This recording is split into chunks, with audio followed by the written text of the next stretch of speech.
श्रीराम.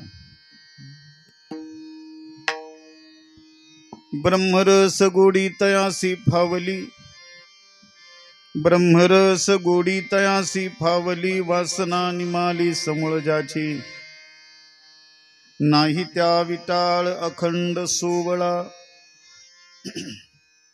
नाही त्या विटाळ अखंड सोवळा, उपाधी वेगळा जाणीवेच्या.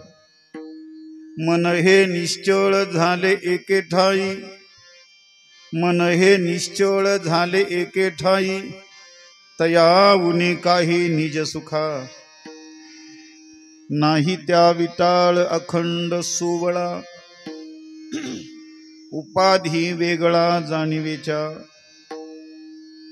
तेची पुण्यवंते तेची पर उपकारी, तेची पुण्यवंते तेची पर उपकारी, प्रबोधित्या नारी नरलोका, नाही त्या विटाळ अखंड सोवळा, उपाधी वेगळा जाणीवेच्या. तुका म्हणे त्याचे पायी पाय पोस, तुका म्हणे त्यांचे पायी पाय पोस, हो नियावास करीन तेथे, नाही त्या विटाळ अखंड सोवळा, उपाधी वेगळा जाणीवेच्या. विठ्ठला विठ्ठला विठ्ठला विठ्ठला विठ्ठला विठ्ठला. समचरण सरोजम सांद्र नीलांबुदाभम, जघन निहित पाणी मंडनम मंडनानां. तरुण तुलसी माला कंधरम कंजनेत्रम, सदय धवलहासं विठ्ठलं चिंतयामि. ज्ञानेशं ज्ञानमूर्तिं च साक्षात् प्रेमस्वरूपिणं, नामदेवं दयामूर्तिं नाथं वन्दे पुनः पुनः. वैराग्यस्य परामूर्तिं देहुक्षेत्रनिवासिनं, तुकाराम महाराष्ट्र भक्तराज चतुष्टयं. संपाद्य ज्ञानं च विधाय भक्तिं, विलोकितो येन समाधिराजः. वैराग्यवन्तं सुविचारयुक्तं, नमामि जोगं शिरसा गुरुं तं. जयांचे केले स्मरण, होय सकळ विद्यांचे अधिकरण, तेची वंदू श्रीचरण श्री गुरूंचे, ते नमस्कारुणी आता. मंगल भवन आमंगल हारी, द्रवहु सुदशरथ अजिर विहारी. जय जय जय हनुमान गुसाई, कृपा करहु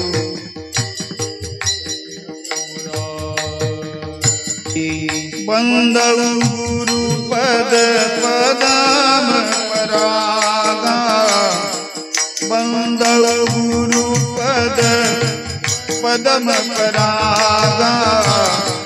सुरुचि सुबास सरस अनुरागा, सुरुचि सुबास सरस अनुरागा. सिया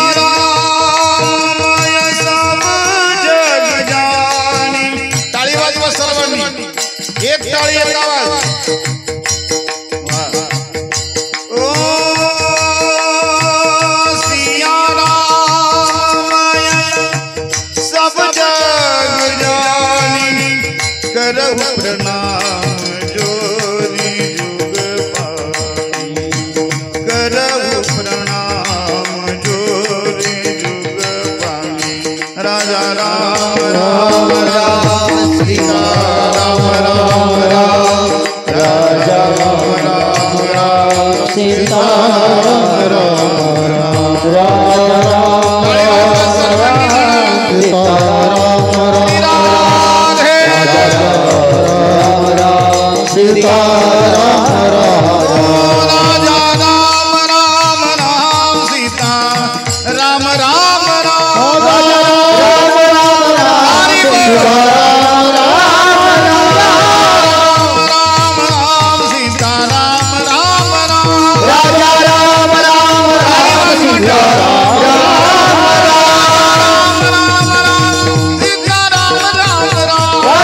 राजा राम राम राम सीता राम राम राम राजा राम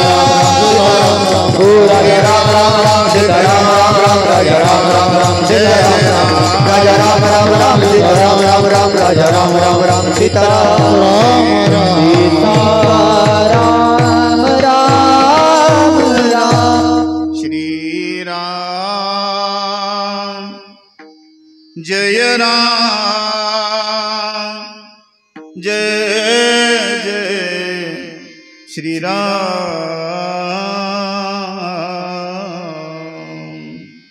श्री राम जय जय राम जय जय राम श्री राम जय जय राम। हीच भजनानंदाची ब्रह्मरसाची गोडी ज्या संतांना प्राप्त झाली, ब्रह्मरस गोडी तयासी फावली, वासना निमाली समूळ ज्याची, नाही त्या विटाळ अखंड सोवळा, उपाधी वेगळा जाणीवेच्या विठ्ठल विठ्ठल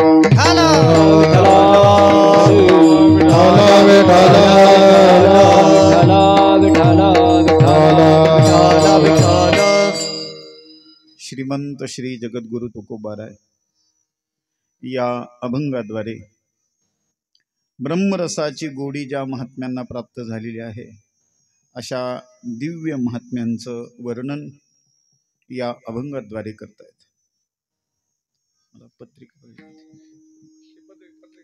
अभंग चिंतनाला आरंभ करण्यापूर्वी संत महंत भगवंत या सर्वांच्या पदस्पर्शाने पुनीत झालेल्या गोदा तीरावरती असणाऱ्या अत्यंत पवित्र पावन असणाऱ्या घोगर गावमध्ये श्री नरसिंह नवरात्र तसेच ग्रंथराज श्री ज्ञानेश्वरी पारायण महायज्ञ सोहळा श्री संत बहिरा जातवेद भगवान यांच्या असीम कृपेनं त्यांच्याच कर्मभूमीमध्ये वैकुंठवासी हरिभक्तपरायण सद्गुरू जोग महाराज, समर्थ सद्गुरू किसनगिरी बाबा, सद्गुरू गंगागिरी महाराज, ब्रह्मलीन सद्गुरू नारायणगिरी बाबा आणि आपल्या सर्वांच्या परमार्थाचं आदर्श, आपल्या सर्वांच्या परमार्थाचं होकायंत्र, आपल्या सर्वांची गुरुमाऊली हरिभक्तिपरायण महंत गुरुवर्य भास्करगिरी बाबा यांच्या अत्यंत जिव्हाळ्यातून प्रेरणेतून आणि महंत स्वामी गुरुबंधू प्रकाशानंदगिरी महाराज यांच्या मार्गदर्शनाखाली परमपूज्य परम आदरणीय बालसन्यासी आपल्या सर्वांच्या बद्दल ज्यांच्या अंतःकरणामध्ये अत्यंत जिव्हाळा प्रेम आहे आणि आपल्याही सर्वांच्या अंतःकरणामध्ये ज्यांच्याबद्दल अतिश्रद्धा आहे असे बालसन्यासी विश्वनाथ गिरीजी महाराज यांच्या परम उपस्थितीमध्ये आणि त्यांच्याच आधिपत्याखाली समस्त ग्रामस्थ मंडळी, घोगरगावकर, पंचकृषीतील सर्व आदरणीय वंदनीय गुणीजन मंडळी, गायनाचार्य, मृदंगाचार्य सर्वांच्या परम उपस्थितीमध्ये आदरणीय गायनाचार्य हरिभक्तपरायण संगीत विशारद काशीनाथजी महाराज टेकाळे, हरिभक्तपरायण गायनाचार्य गिरीधरजी महाराज, हरिभक्तपरायण दादाभाऊ महाराज, आमचे अण्णा पाटील, कृष्णाभाऊ, मृदंग विशारद हरिभक्तपरायण परमेश्वरजी महाराज आणि पंचकृषीतील सर्व भजनी मंडळी, संत बहिरा जातवेद संस्थान या भगवंताच्या प्रांगणामध्ये गोगरगाव या ठिकाणी समर्थ सद्गुरू किसनगिरी बाबा भक्त परिवार, बजरंग तरुण भक्त मंडळ, संत साईबाबा प्रतिष्ठान, खंडोबा भक्त मंडळ, भैरवनाथ भक्त मंडळ, अग्निमाता भक्त परिवार, छत्रपती शिवाजी महाराज भक्त मंडळ आणि समस्त ग्रामस्थ भजनी मंडळी, पंचकृषीतील सर्व मान्यवरांच्या परम उपस्थितीमध्ये आपण या ठिकाणी भगवंताची भक्ती करत आहात। आजची कीर्तनाची सेवा आदरणीय हरिभक्तपरायण महाराजांच्या आग्रहातून प्रेमातून आमच्याकडे सेवा आलेली आहे. या निमित्तानं आदरणीय आमचे शंकरराव आहेत, विनेकरी बाबांच्या पायाखाली काहीतरी चादर सतरंजी काहीतरी द्या. या बाजूला आदरणीय महाराज मंडळी उभे आहेत आणि अत्यंत निसर्गमय वातावरणामध्ये गोदावरी मातेच्या तीरावरती आपण ही सेवा करत आहात. गेल्या 2 वर्षापासून आदरणीय महाराजांच्या माध्यमातून या ठिकाणी हा भक्तीचा मळा फुललेला आहे. गोदा तटे निर्मळे देवदेवींची राहुळे.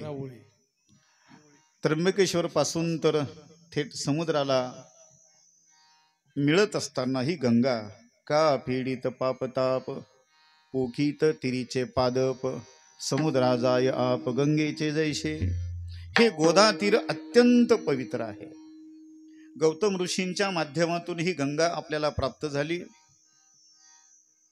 आणि तिथपासून तर समुद्राला मिळेपर्यंत दोनही काठावरती अनेक संत महंत ऋषी मुनी भगवंत या सर्वांनी साधना केलेल्या आहेत.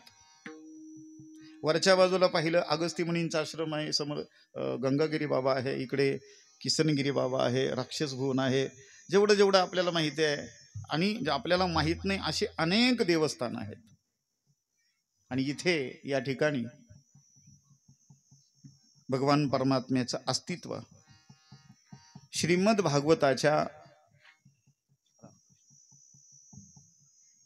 दशम स्कंधावरती, बरोबर ना, ज्यांनी मराठीतून रचना केली असे जातवेद बहिरा देव महाराज यांची ही कर्मभूमी आहे. मांडवगण या ठिकाणी आदरणीय बाबांची समाधी आहे आणि या पवित्र स्थळावरती आपण या ठिकाणी सेवा करत आहोत. आत्ताच ज्यांचं आगमन या ठिकाणी झालं हरिभक्तपरायण आमचे जीवलग गुरुबंधू विजयजी महाराज पवार, माझ्यासमोर शूटिंग करणारे 2 कॅमेरेमन, त्यांचंही अभिनंदन. कारण अलीकडच्या काळामध्ये याच्याशिवाय पर्याय शिल्लक नाही आहे. मीडियाचा वापर ज्यांनी केला ते आज स्टार आहेत. ठीक आहे, आपणही होऊ कधी काळी. गोदावरी नदीचं वर्णन रामचरितमानसमध्ये आलेलं आहे.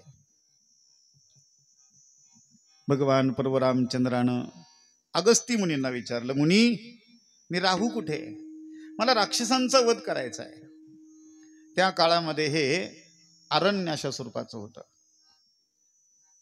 आणि मग अगस्ती मुनीने सांगितलं, तुम्हाला राक्षसांचा वध करण्याकरता गोदा तीर अत्यंत पवित्र आहे. गोस्वामी वर्णन करतायत, गोदावरी नदी तह बहई 4ही युग प्रसिद्ध सो अहई. 4ही युगामध्ये प्रसिद्ध असणारी ही गोदावरी माता आज आपल्या सर्वांना पवित्र पावन करते. विठ्ठल विठ्ठल विठ्ठल विठ्ठल विठ्ठल हरी विठ्ठल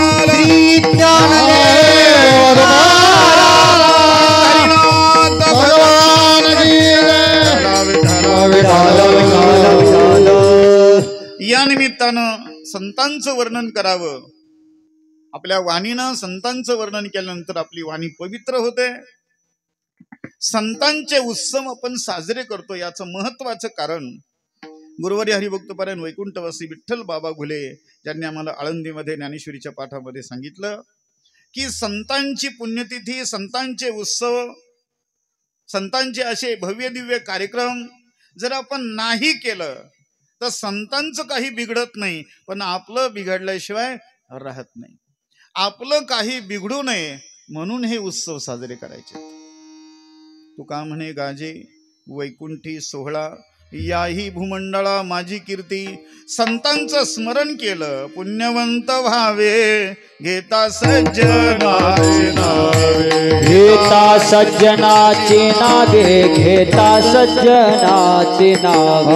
पुण्यवंत व्हावे, घेता सज्जनाचे नावे, घेता सज्जनाचे नावे, घेता सज्जनाचे नावे. पुण्यवंत भावे, घेता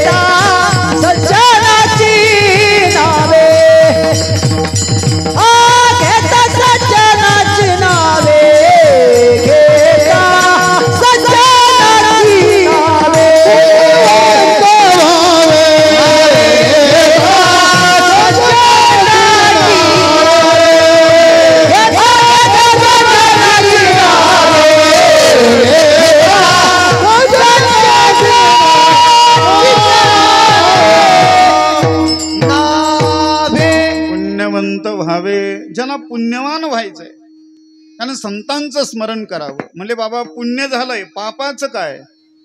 तुका म्हणे पापे जाती संताची जपे, पापही जातं आणि पुण्यही प्राप्त होतं. या संतांच्या कर्मभूमीमध्ये आपण भगवंताचं अर्थात संतांचं चिंतन करत आहोत. या निमित्तानं जो अभंग निवडलाय, अभंग तुकोबारायांचा आहे.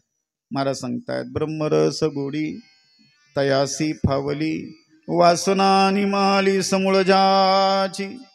ज्यांना ब्रह्मरसाची गोडी प्राप्त झालेली आहे असे जे महात्मे आहेत त्यांच्या जीवनामध्ये आणखी काय लाभ प्राप्त झाला तुकोबाराय वर्णन करतायत. वासना निमाली समूळ जाची, ब्रह्मरसाची गोडी प्राप्त झाली. पहिला परिणाम वासना गेले. दुसरा परिणाम काय झाला महाराज सांगतात, नाही त्या विटाळ अखंड सोवळा. त्यांना कोणत्याही स्वरूपाचा कधी विटाळ शिल्लक राहिला नाही. आणि तिसरा परिणाम झाला उपाधी वेगळा जाणीवेच्या, जाणीवेची देखील उपाधी त्यांच्याकडे शिल्लक राहिलेली नाहीये.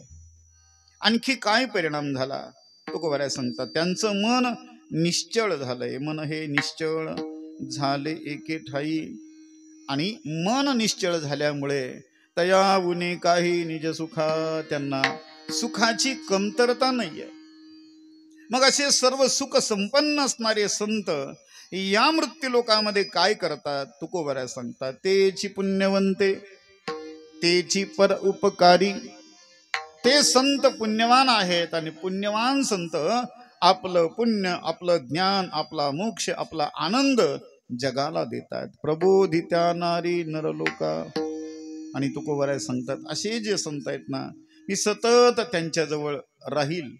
आणि राहण्याकरिता त्यांचा जो दरवाजा आहे, त्यांच्या दरवाजामध्ये जे पाय पोसणं आहे, ते पाय पोसणं होऊन मी त्या ठिकाणी राहील. तुका म्हणे त्यांचे पायी पायपूस होऊन या वास करीन तेथे, कारण नाही त्या विटाळ अखंड सोवळा, उपाधी वेगळा जाणीवेच्या. विठ्ठल विठ्ठल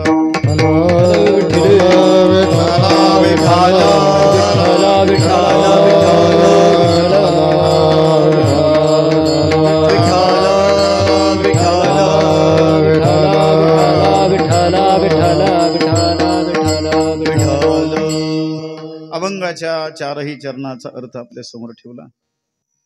अभंग चिंतनाला आपण सुरुवात करत आहोत. वारकरी शिक्षण संस्थेच्या परंपरेप्रमाणे अभंगाची प्रस्तावना, पहिलं चरण, दुसरं चरण, तिसरं, चौथं, जमलं तर पाचवं, आणि उरला वेळ तर शंका समाधान. ही एक परंपरा आहे. सद्गुरु जोग महाराजांनी संपूर्ण महाराष्ट्रावरती एवढे उपकार केलेत, एवढे उपकार या जगाच्या पाठीवरती आणखी कुणी केलेले नाही आहेत. भजन कीर्तनाच्या माध्यमातून गल्लोगल्ली, गावोगावी, खेडोपाडी, तालुक्यामध्ये, जिल्ह्यामध्ये, अत्यंत कान्याकोपऱ्यामध्ये, दुर्गम भागामध्ये देखील भजनाच्या रूपाने, कीर्तनाच्या रूपानं, पारायणाच्या रूपानं, गाथा, गीता, ज्ञानेश्वरी, भागवत, रामायण आदी करून अनेक मठ मंदिराच्या माध्यमातून महाराज मंडळी पोहोचलेले आहेत. त्या त्या गावामध्ये तो संपूर्ण परिसर त्यांनी धवळून टाकला. हरिभजनी हे धवळीले जग, चुकविला लाग कळी काळाचा. आणि आपल्याही परिसरामध्ये अनेक दिव्य संतांनी अत्यंत मोठमोठे कार्य अशा स्वरूपाचे केलेले आहेत. आणि त्या कार्याचं वर्णन, या कार्याची दखल आपण सर्वजण या ठिकाणी घेत आहात. खरं म्हणजे गोदा तीर पाहिल्यानंतर मी आलेल्या आदरणीय महाराजांना म्हटलो की मन असं भरून आलंय. मुळातच गोदावरी काठ हा पवित्र अशा स्वरूपाचा आहे. आणि या ठिकाणी हे भगवंताचं बहिरा जातवेद महाराजांचं मंदिर आपण होऊ घातलेलं आहे. बरोबर बाबा? आणि आपल्या सर्वांचं प्रेम, गुरुवर्य बाबांचे आशीर्वाद आणि महाराजांचं कर्तृत्व, सगळ्यांना दिलेलं प्रेम, सर्वांच्या अंतःकरणामध्ये आपुलकीचा भाव निर्माण झाल्यानंतर एक अलौकिक अशा स्वरूपाचं कार्य निर्माण होत असतं. आणि ते कार्य आपण करत आहोत. या निमित्तानं हा उत्सव आहे. आणि मग काय वर्णन करावं? आपण संतांचंच वर्णन करावं.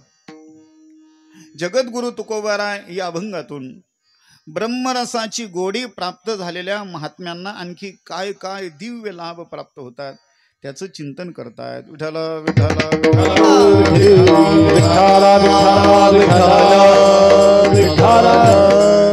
मानवी जीवन म्हटलं की या मानवी जीवनामध्ये आपल्याला सुख आणि दुःख या दोन भावना समोर निर्माण होतात. दुःख आलं की आपण अत्यंत नाराज होतो आणि सुख आलं की आपण हुरळून जातो. घर बांधलं, निवडून आला, लग्न करायचंय, वेगवेगळ्या पद्धतीने आनंद झाला की त्याला असं वाटतं बस आता स्वर्ग ठेणं झालंय. आणि घरामध्ये काहीतरी अघटित घटना घडली, नुकसान झालं, काही झालं की माणसं नाराज होऊन जातात. मग हे सुख म्हणजे जीवन नाहीये आणि दुःख म्हणजे जीवन नाहीये. सुख आणि दुःख या दोघांचं मिश्रण म्हणजे जीवन आहे. सुखस्यानंतरम दुःखम, दुःखस्यानंतरम सुखम. केवळ सुख आपल्या जीवनामध्ये मिळू शकत नाही आणि केवळ दुःखही आपल्या जीवनामध्ये आपल्याला प्राप्त होऊ शकत नाही. जीवन म्हणजेच सुख दुःखाचं मिश्रण आहे. विठ्ठल विठ्ठल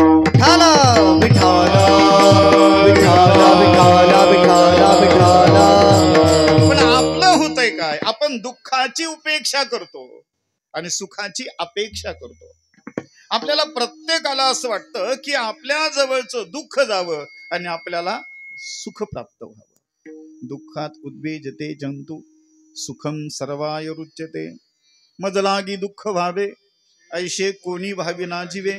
न वांछिता दुःख पावे, येणे न संभवे स्वतंत्रता. मला दुःख मिळालं पाहिजे असं कोणालाही वाटत नाही. लहान मुलगा जरी देवाजवळ गेला आणि देवाला हात जोडतो आणि देवाला सांगतो देव बाप्पा मला सुखाचं ठेव, असं म्हणत नाही देव बाप्पा मला या वर्षी परीक्षेमध्ये नापास कर. उलट देवाला म्हणतो देवा मला पास कर. देव म्हणतो गाढवा अभ्यास कर, तो आपोआप पास होशील. दुःख नकोय, सुखाची अपेक्षा आहे. पण पदरामध्ये पडतंय मात्र दुःख. थोडक्यामध्ये सांगतो, हे जे दुःख तुम्हाला मला मिळतंय त्याचं महत्वाचं कारण, दोन कारणं सांगितली शास्त्रामध्ये. कोणतंही जे कार्य होत असतं त्याला दोन कारण असतात. एक आहे निमित्त कारण आणि दुसरं आहे उपादान कारण. दुःख तुम्हाला मला होतं, या दुःखाचं निमित्त कारण प्रत्येकाचं भिन्न भिन्न आहे. तुम्हाला मला आपल्या सर्वांना दुःख होतं नाही असं नाही. या जगाच्या बाजारामध्ये कोण सुखी आहे? जगी सर्व सुखी असा कोण आहे? विचारी म्हणा तुझी शोधोनी पाहे. कोण सुखी आहे? तुम्ही सगळे महाराजांच्या जवळचे माणसं म्हणून तुम्हाला सांगतो, गोगरगाव हे माझं निम्म पाहुण्याचं गाव आहे. पण मी जास्त सांगत नाही. कानेगावकडून संबंध आहे, इकडून धोंदलगावकडून संबंध आहे, पलीकडे कोणतं गाव चेंडूकडून संबंध आहे, नागमठाणकडून संबंध आहे, बरेच संबंध आहे. ते म्हटलं की सगळं गोतावळा येतं. मला मुद्दा सांगायचं, तुम्ही जवळचे माणसं म्हणून तुम्हाला सांगतो, फक्त एक जण सुखी जगामध्ये, कोणाला सांगू नका, आपल्या आपल्यात ठेवा. त्याचं नाव आहे निर्लज्जम सदा सुखी. ज्याला लाज आहे त्याला एकदा सांगितलं की पुन्हा सांगण्याची गरज वाटत नाही. त्यानं लगेच सुधारलं पाहिजे. पुन्हा पुन्हा सांगूनही जर सुधारत नसेल त्याला निर्लज्ज म्हणतात. काय म्हणतात? निर्लज्ज.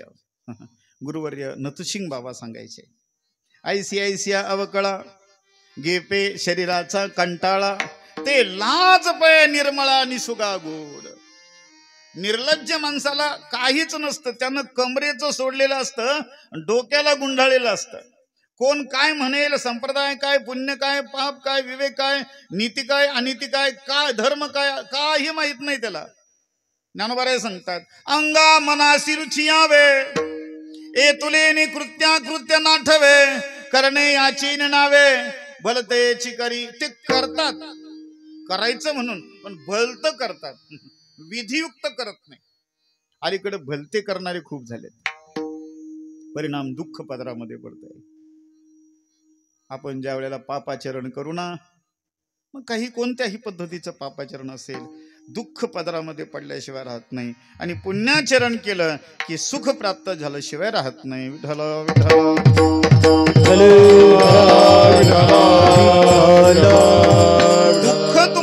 होतं निमित्त कारण भिन्न भिन्न आहे.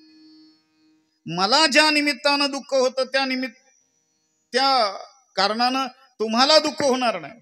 तुम्हाला ज्या कारणाने दुःख झालं इतरांना त्या कारणानं होणार नाही. प्रत्येकाचं दुःख भिन्न भिन्न आहे. प्रकाराची तीन तुका म्हणे केले जन. सात्विक लोकांचं दुःख वेगळं, राजसी लोकांचं दुःख वेगळं आणि तामसी लोकांचं दुःख वेगळं. तामसी लोकांचं दुःख वेगळं. एखाद्या ठिकाणी लग्नाला गेले, त्यांना जर प्यायला भेटली नाही ना खूप दुःख होतं त्यांना. काय बाबा आज काही जमलं नाही बाबा आपल्याला. तामसी लोकांचं दुःख 31 डिसेंबर त्यांचा मोकळा गेला, त्यांना एवढं दुःख होतं. इकडे बघा ना माझ्याकडे. 31 डिसेंबर जर मोकळा गेला त्यांना दुःख होतं. त्यांचं दुःखाचं कारण ते आहे. राजसी लोकांचं दुःख वेगळं. निवडणुकीमध्ये तिकीट मिळालं नाही की राजसी लोकांना दुःख होतं. पण भजन करायला मिळालं नाही, वारीला जाता आलं नाही, कीर्तनाला जाता आलं नाही तर माझ्या हरिभक्ताला दुःख वाटतं. विठ्ठला विठ्ठला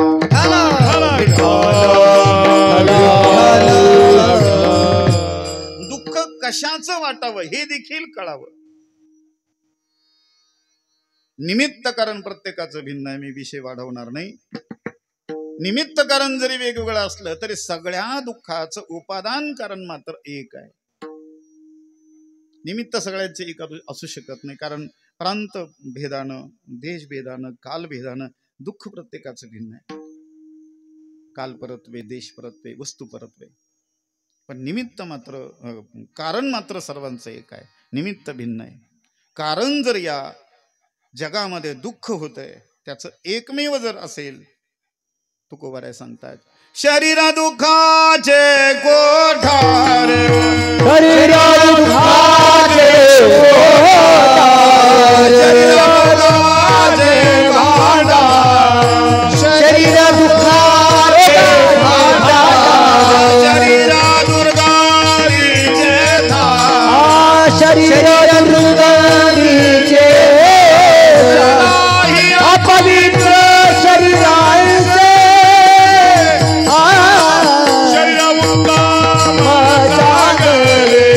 शरीर उत्तम जागले नाही अपवित्र शरीराचे. शरीर उत्तम जागले. शरीर उत्तम जागले. शरीर दुःखाचे कोठार. शरीर रोगाचे भांडार. शरीर दुर्गंधीचे थार. नाही अपवित्र, नाही अपवित्र, नाही अपवित्र शरीराचे शरीर उत्तम चांगले. शरीर दुःखाचं कोठार आहे, रोगाचं भांडार आहे, दुर्गंधीचं थार आहे.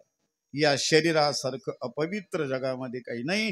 म्हणून तुम्हाला मला जे दुःख होतं याला मूळ कारण हे शरीर आहे.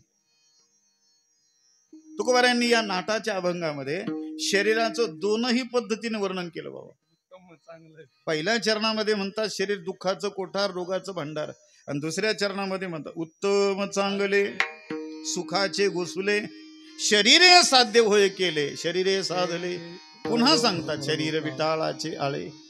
एका चरणामध्ये त्याचं गुणवर्णन, दुसऱ्या चरणामध्ये दोष वर्णन. तुकोबारायांना विचारलं तुकाराम महाराज तुम्ही दोन्ही बाजूनी वर्णन करता, शरीर वाईटही म्हणता, शरीर चांगलंही म्हणता, नेमकं काय? निवडून येईल म्हणता, पडणही म्हणता, एक सांगा ना. तुकाराम महाराज म्हणतात अग्नी माहित आहे? अग्नी, अग्नी माहित आहे ना? अग्नी चांगला की वाईट? एक सांगायचं. अग्नी चांगला की वाईट? मी काय बोललो एक सांगायचं. वाईट आहे की चांगला आहे? वाईट आहे का चांगला आहे? त्याचं उत्तर असं आहे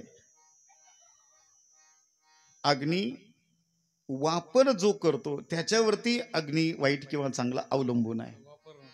वापर कशा करताय? निरांजन लावत असेल, भगवंताची आरती करत असेल, चूल गॅस पेटवत असेल, स्वयंपाक करून खाऊ घालत असेल तर अग्नी कसा आहे? चांगला आहे. पण तोच अग्नी जर घर पेटवित असेल, तोच अग्नी जर विनाकारण कोणाला पेटवत असेल, मग मात्र तो वाईट आहे. तसंच या शरीराचं आहे. शरीरानं जर सत्कर्म घडत असेल, शरीर उत्तम चांगले, पण याच शरीरानं वाईटच कर्म घडत असेल, तो जर बिड्यात फुकीत असेल, तो जर तंबाखूला चुनात लावत असेल, रात्री भजन करतो आणि सकाळी डोलत येतो. अनेक वेळा सांगितलं बाबा नको पिऊ, पिल्याशिवाय राहत नाही. सकाळी कळतं दारू ही वाईट आहे, पण संध्याकाळी पाऊले चालती बट्टीची वाटे. कोणाला वाटत नाही हे सोडावं, पण सुटत नाही. एक जण म्हटलं महाराज मला एक खोड आहे बाबा पहिल्यापासून, तंबाखू खाणाऱ्या माणसं जो व्यसनी असते त्यांना व्यसन सोडावं असा प्रयत्न आपला असतो. विजय बाबा आळंदी ते पंढरपूर आमचे गुरुबंधू मंडळ, आता काही काही सवय असते तंबाखू खायची, आणि गुरुबंधू मंडळी आता लढीवाळपणाचं नातं असतं. एखादा जर असं चोळायला लागला ना, ते चोळणारे मनापासून चोळतो तो चोळणारे पाहते देहभान विवर्जित होऊन चोळत असतात. असं कण कण त्याच्यातला काढतात, काय निसतात मला नाही माहिती. आणि ते चुना लावतात, पुन्हा त्याची अशी गोळी करतात. मग असं त्याचा चेहरा पाहणं, एवढा आनंद भाग गेला शिन गेला, दिव्य ब्रह्मानंदी लागली टाळी. मग असं तो करतो. मग आता निश्चिंतेने पावलो विसावा, आनंदात असतात महात्मे. जाऊ द्या, मला एक सवय आहे, ते असं मळायला लागलं खालून असं मारायचं, ते सगळं उधळून द्यायचं. एक जणांनी काय केलं, मला खाली पाडलं आणि तोंडात तंबाखू घातली आणि मला सांगितलं 6 महिने खाऊन पहा आणि मग सोडून दाखवा, मग तुम्हाला खरं समजेल. म्हणलं वारे बाबा तुम्ही तिकडच जा, मला नका सांगू. माझा मुद्दा इथं आहे की तुम्हाला मला जे दुःख होतं त्याचं महत्वाचं कारण शरीर आहे, आणि आपण शरीर हे कोणत्या कारणानं वापरतो त्याच्यावरती सुख आणि दुःख अवलंबून आहे, आनंद किंवा दुःख अवलंबून आहे. जसं याला व्याघात दोष म्हणतात शास्त्रामध्ये, चांगलंही म्हणतात वाईटही म्हणतात. व्याघात दोष असा, आपल्याच बोलण्यानं आपल्या बोलण्याचं खंडन. तुम्हाला उदाहरण सांगतो, उदाहरण जरा मोठं आहे. उदाहरण असं आहे, मोठं उदाहरण आहे, लक्ष देऊन ऐका. उदाहरण असं आहे, एक म्हातारी लहानपणीच मेली. कोण मेली? म्हातारी. कधी मेली? लहानपणी. ओ महाराज असं कसं? एक तर म्हातारी म्हणा, नाही तर मग लहान म्हणा.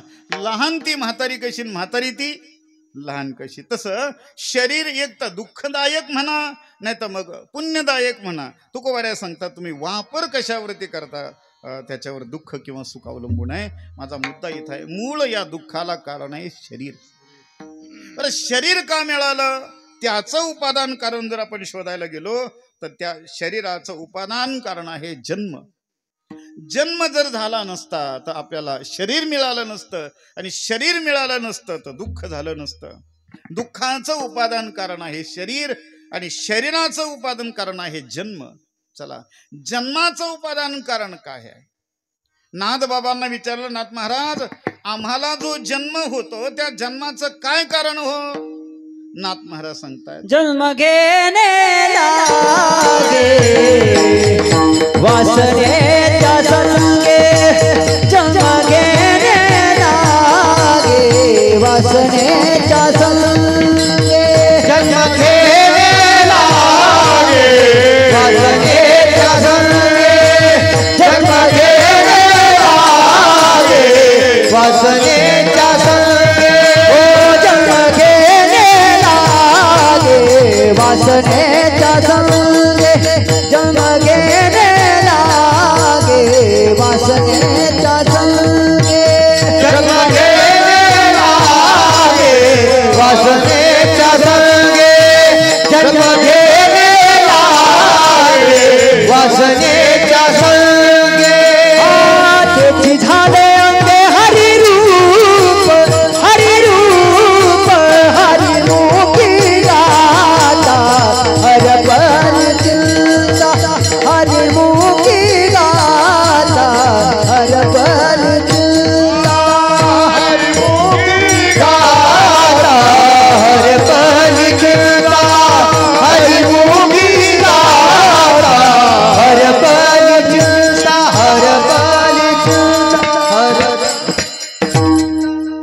सुंदर प्रमाण दिले बाबा.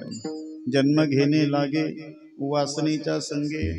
आपल्याला दुःख होतो त्याचं कारण आहे शरीर, शरीराला कारण आहे जन्म, आणि जन्माला कारण आहे वासना.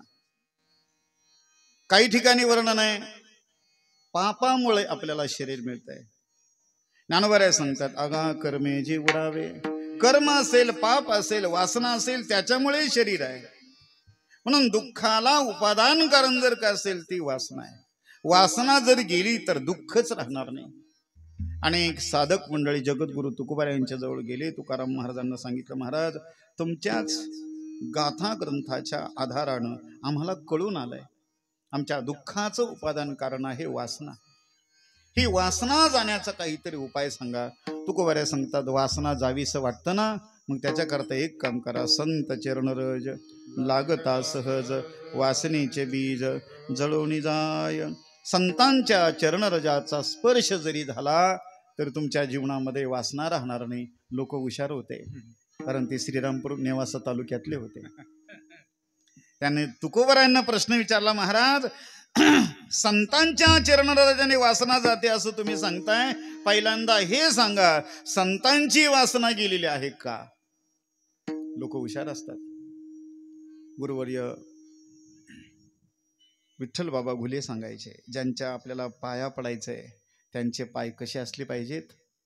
स्वच्छ असले पाहिजेत. कारण आपलं उत्कृष्ट मस्तक आणि त्यांचं निकृष्ट चरण, पण ते चरण पवित्र असले पाहिजेत. अशा पवित्र चरणावरती आपलं मस्तक ठेवलं की आपल्याला पावित्र्य प्राप्त होतं. आणि पहिलेच जर ते पाय जर अपवित्र असतील आणि आपलं मस्तक त्यांच्या पायावरती ठेवलं, आपलं मस्तक सुद्धा काय होईल? अपवित्र होऊन जाईल. म्हणून आपल्या वाट्याला अपवित्र चरण येऊ नये, आपल्या वाट्याला पवित्र चरण प्राप्त व्हावेत. लोकांनी प्रश्न विचारला, महाराज ज्या संतांच्या चरणरजाने वासना जाते, पहिल्यांदा हे सांगा त्यांची वासना गेलेली आहे का? तुकोबा सांगतात हो बाबा, त्या संतांची वासना गेलेली आहे म्हणूनच तर सांगतो. लोकांनी प्रश्न विचारला, म्हटले महाराज संतांची वासना गेलेली आहे असं तुम्ही सांगता, या ब्रह्मांडामध्ये आपण पाहतो देवादिकांची देखील वासना गेलेली नाहीये. इंद्र असेल, ब्रह्मदेव असेल, चंद्र असेल, अनेकांना याच्या पुढे आशा उपजली भगवंतासी, नीच वामनत्वाले त्यासी. भगवंताला देखील वासना आहे, एकोहम बहुश्याम. भगवंताला देखील वासना आहे, इंद्र देवदेवतेंना वासना आहे, मग संतांचीच वासना गेलेली आहे असं तुम्ही सांगताय. असं नेमकं काय झालं बरं? त्या संतांच्या जीवनातली वासना गेली. तुकोबा सांगतात, अरे या ब्रह्मांडातली दिव्य असणारी ब्रह्मरसाची गोडी त्यांना प्राप्त झाली, त्याचा परिणाम त्यांची वासना गेली. अभंगाचं पहिलं चरण. ब्रह्मरस गोडी तयासी भाव, ब्रह्मरस गोडी तयासी भाव.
सुंदर प्रमाण दिलंय. ब्रह्मरस गोडी तयासी भावली, वासना निमाली समूळ जाची. जगद्गुरु तुकोबा सांगतात, त्या संतांच्या जीवनातली वासना गेली, याचं महत्वाचं कारण त्यांना दिव्य गोडीचा लाभ प्राप्त झाला. ब्रह्मरस गोडी तयासी फावली, ब्रह्मरस प्राप्त झाला. आता आपल्याला बरेच रस माहित आहे, पण ब्रह्मरस सोडून आता सध्याचे दिवस आंबेरसाचे दिवस आहे.